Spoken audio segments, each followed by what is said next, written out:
भारतीय मराठी नक्षत्र महाकवी संमेलन 2025 या कार्यालयाच्या परिसरात मी आलो. मला फार चांगलं वाटलं आणि या संस्थेचे प्रमुख आणि आमचे मित्र राजेंद्र सोनवणे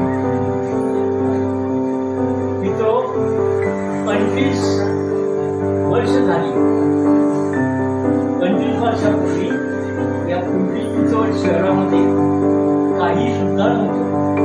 तेव्हा नक्षत्रांचं देणं ही संस्था अबाधित होती आणि ज्या काही शिखर संस्था आहेत त्याच्यामधली ही नामवंत शिखर संस्था आहे. पुणे शहराचा जेव्हा साहित्य इतिहास लिहिला जाईल तेव्हा या संस्थेचं नाव नक्षत्राचं देणं आणि त्याचे संस्थापक राजेंद्रजी सोनवणे यांचा नावाचा उल्लेख करावाच लागेल. त्याशिवाय या साहित्य क्षेत्राचा इतिहास पूर्ण होणार नाही अशी माझी खात्री आहे. मी स्वतःला धन्य समजतो की आपण थोडं तरी मला या संमेलनाच्या निमित्ताने एक काबिन माणूस म्हणून फार मोठा कवी नाही पण एक काबिन माणूस मला आपण निमंत्रित केलं. मला फार आनंद वाटला. ज्या उत्साहाने मित्रांनो मी या ठिकाणी आलो त्याच उत्साहाने तुम्ही या.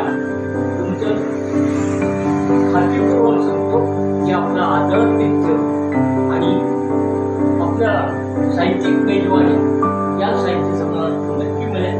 सर्वांना धन्यवाद. सर्वांना शुभेच्छा. मी स्वतः येत आहे त्याचप्रमाणे माझ्याबरोबर अनेक मित्रांना घेऊन येत आहे. तुम्ही देखील आपला काफिया आपल्याबरोबर घेऊन या ठिकाणी नक्की या. मला धन्यवाद. शुभेच्छा. परत एकदा या ठिकाणी धन्यवाद.